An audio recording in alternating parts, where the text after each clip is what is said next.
Jai Shri Mataji. Let us all bow down to Shri Mataji, raise our Mother Kundalini and put Bandhan.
Shri Ganesh Mantra.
Let us now listen to Shri Mataji's speech.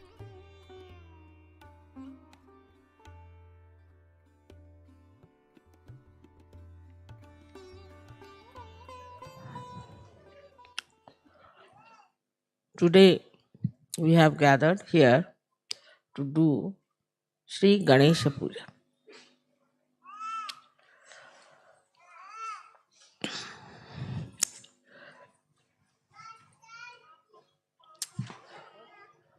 The first deity that was created by Radishakti was Sri Ganesh. Because it was necessary first to create the deity of principles. The deity of principle, in the sense that whatever is created, whatever is there, has called bhava, whatever has been so far created, up to human level, everything had to be through the implanted mechanism of energy. Otherwise, nothing could have been created.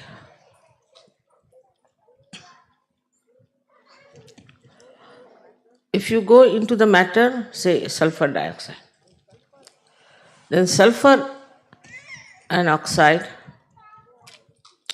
go on deep into it till you reach the state when it is a molecule. Then you see these atoms of sulfur and oxygen, they oscillate. They oscillate with a frequency.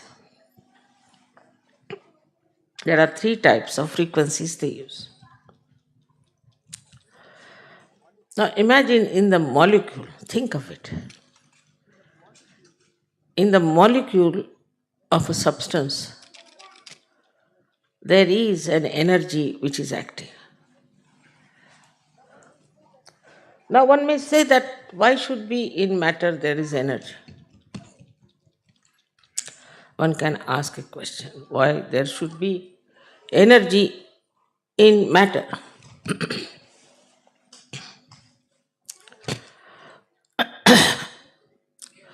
If there was no energy in the matter,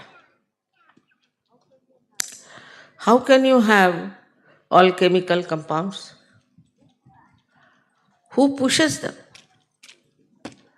Say you have sodium chloride. Sodium and chloride are attached to each other. But if the chloride has to go to some other atom, then who does that? There has to be some energy which is absolutely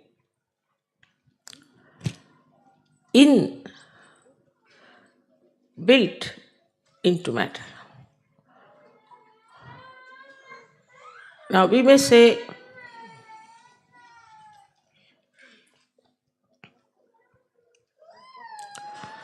that what about water? You know, water has energy. That's how we have hydrostatics. Even coal,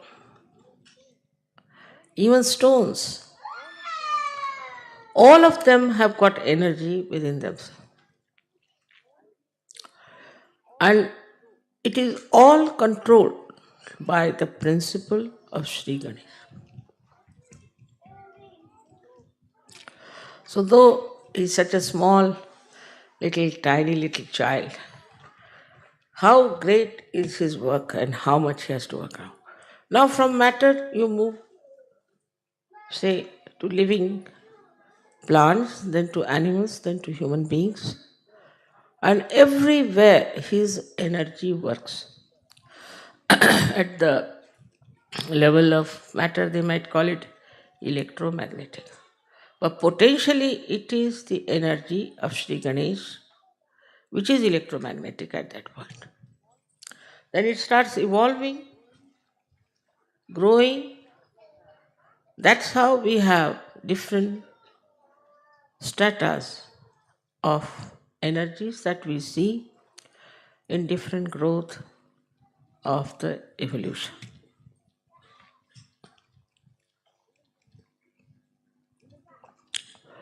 In the human being, it exists, as you know, as auspiciousness, as purity, mainly the innocence. So the power of innocence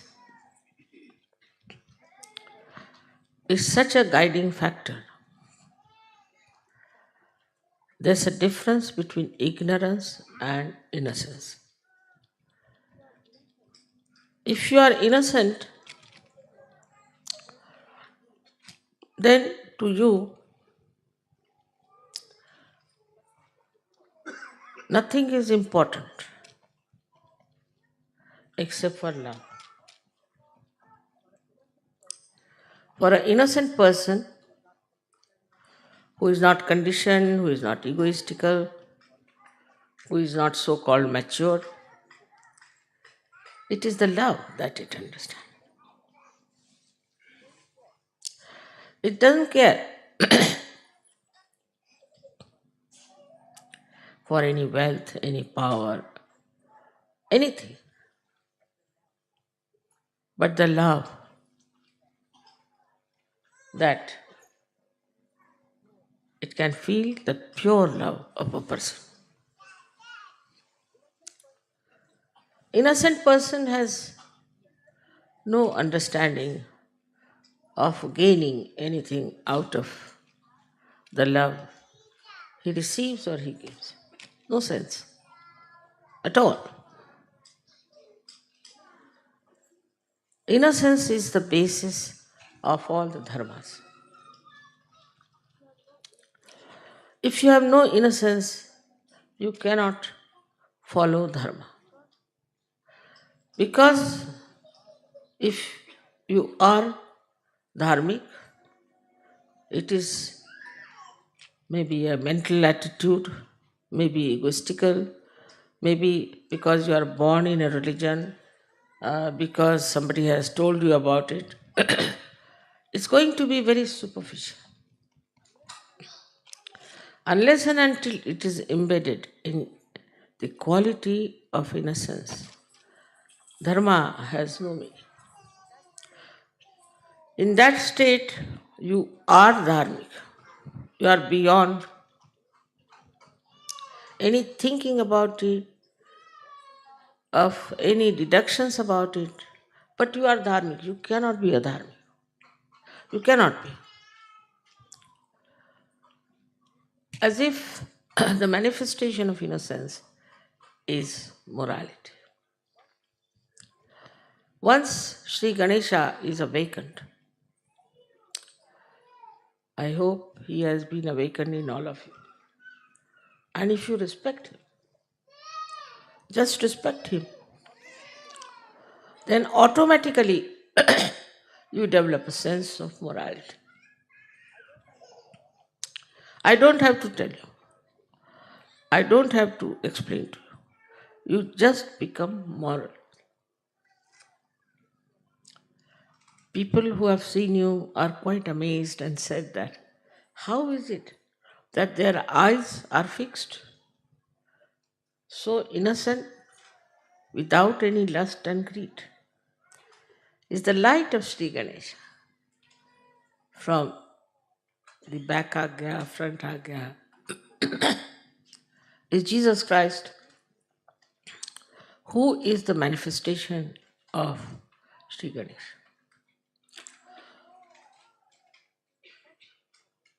It is impossible for Western mind to understand that Jesus Christ was purity.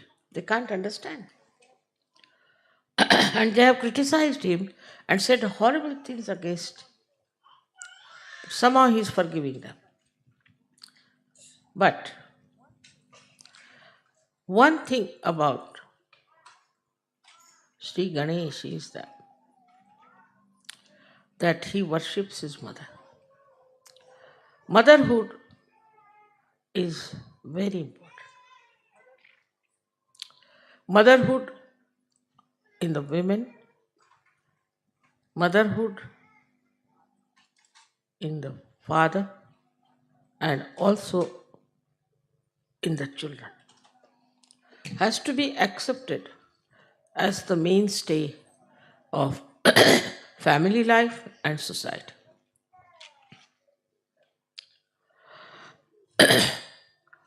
The ordinary life of a human being, very simple, innocent, simple people. revolves around the mother. It revolves. But the mothers have to be mothers. As Sri Ganesha is so much surrendered to his mother, and who is his mother is Adishakti. He does not know anybody else, just knows his mother. This is extremely important in surgery. As we say, there is immoral human beings. They are doing immoral things. Because they are committing sin against the Adishakti. Committing sin against Ganesha, it may be forgiven. But committing sin against the Adishakti, it encompasses a very big area where we start seeing how we are committing the sin against the Adishakti, which ultimately Sri Ganesha punishes. Ultimately. Actually, the Adishakti doesn't punish anyone. The deities only punish them.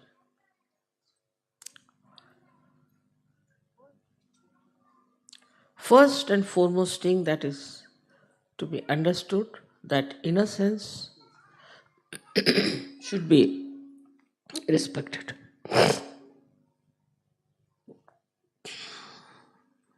Looked after, nourished, and protected. That's why I'm very particular about the children. Children should not be exposed to the public. We should not try to make photographs out of our children and expose them in the newspaper or give them for advertisement or anything like that. It's a very wrong idea to expose your children.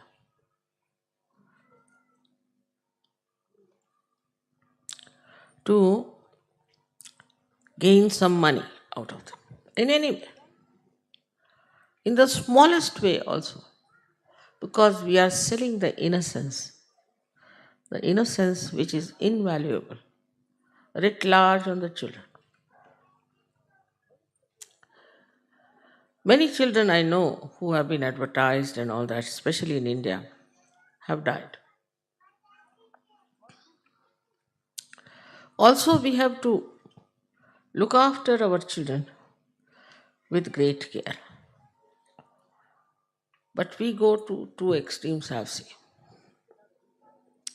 Some people are only worried about their own children. If anything happens to them, just get upset.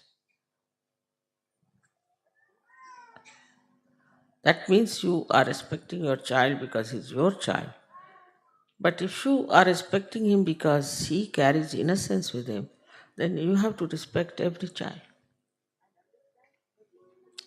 And understand every child. What they talk, what they say, how they behave. Luckily, you all have got children now who are born realized. It's such a great thing, such a blessing.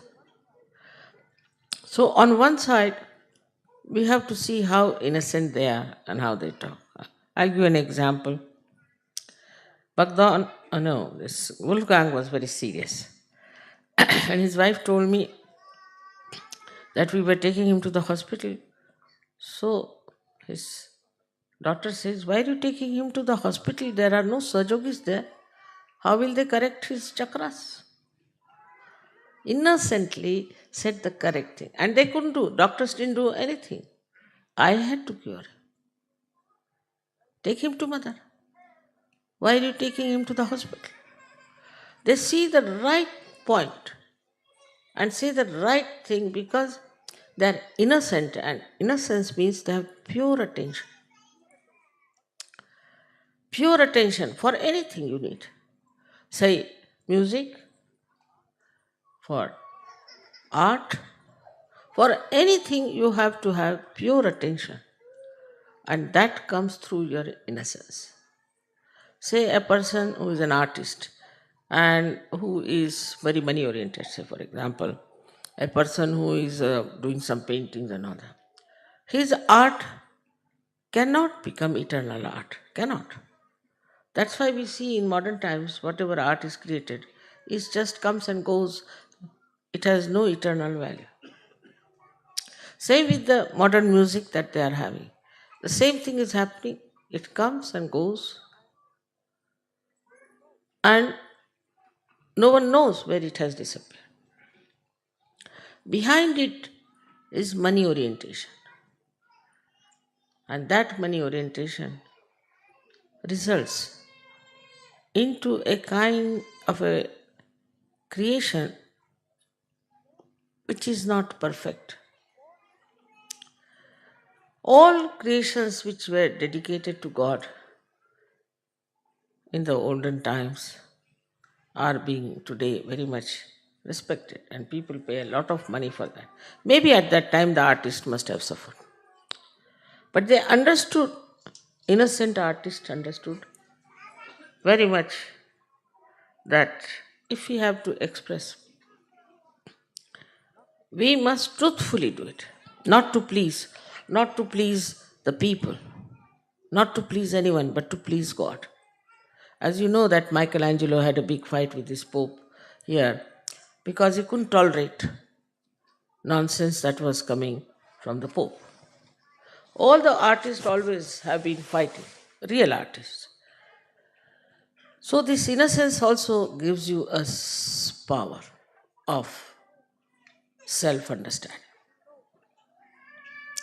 You know where you stand. A person who is innocent knows very well that he is standing on the pedestal of virtues. He should not give in to all kinds of nonsensical things which are very popular, maybe fashionable, maybe accepted. For what?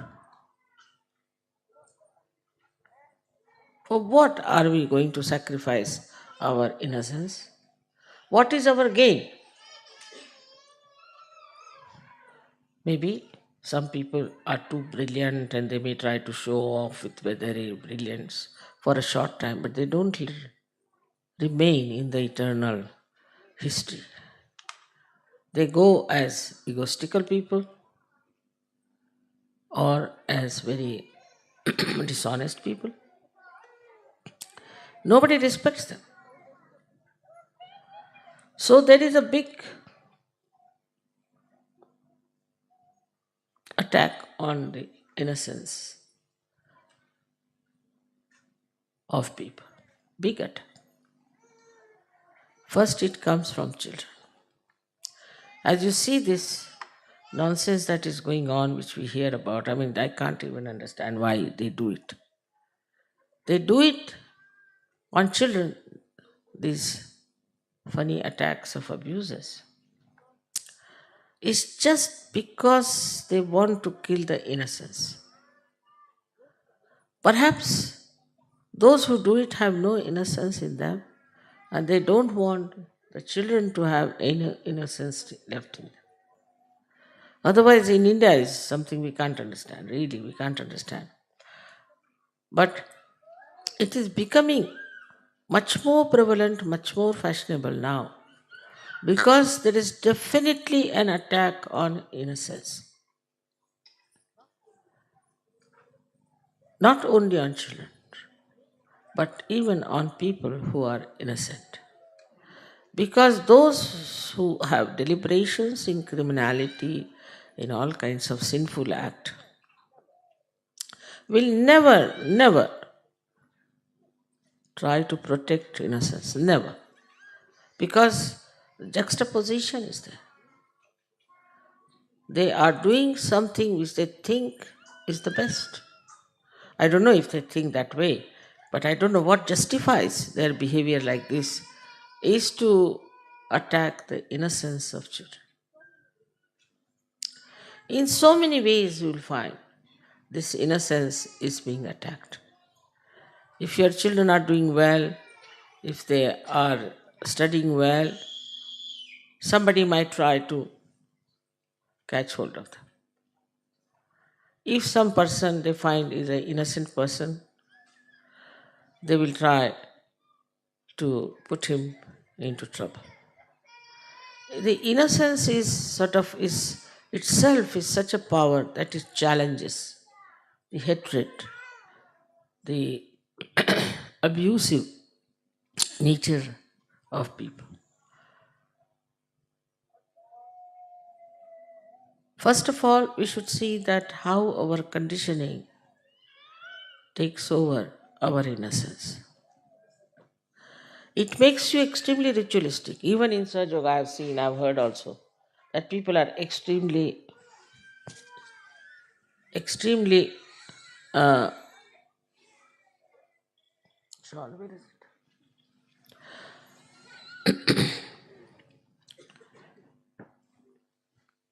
Ritualistic. Now, the ritualism is like this, that you have to say something 3 times, you say 3 times, 7 times, like tied up people. I've seen some Sahajogis like that. And some Sahajogis, I think they must be bhutish, get frightened with me. What is there to be frightened of me? Because they are bhutish, they are getting frightened. Otherwise, why should you? I love you all, and you won't find more a greater mild guru than myself.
Mahamantras.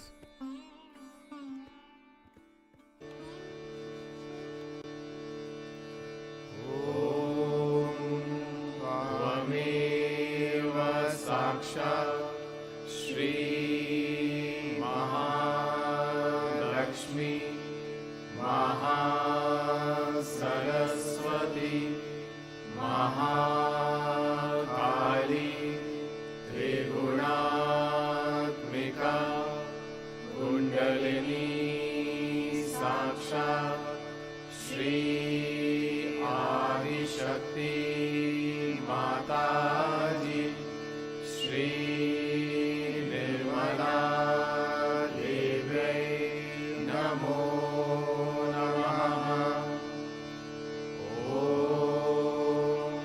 त्वमेव साक्षात् श्री कल्की साक्षात् श्री आदिशक्ति माताजी श्री निर्मला देव्यै नमो नमः। ॐ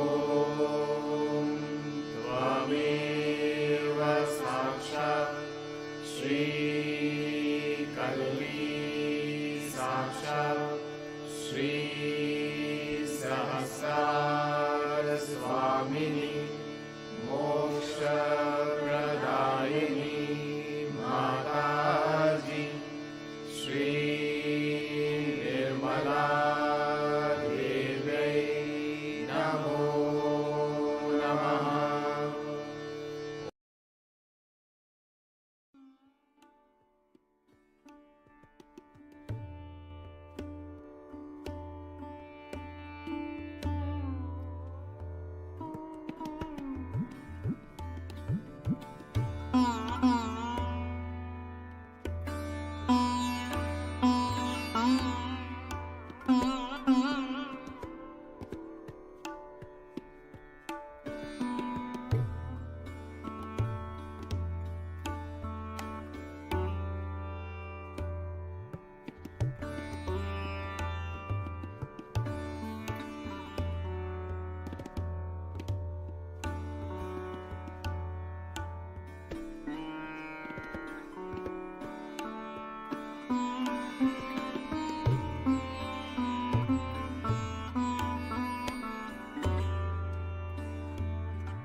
Thank you, Shri Mataji, for this beautiful meditation. Let us all bow down to Shri Mataji, raise our Mother Kundalini, and put Bandhan.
We will meet again tomorrow morning, same time. Jai Shri Mataji.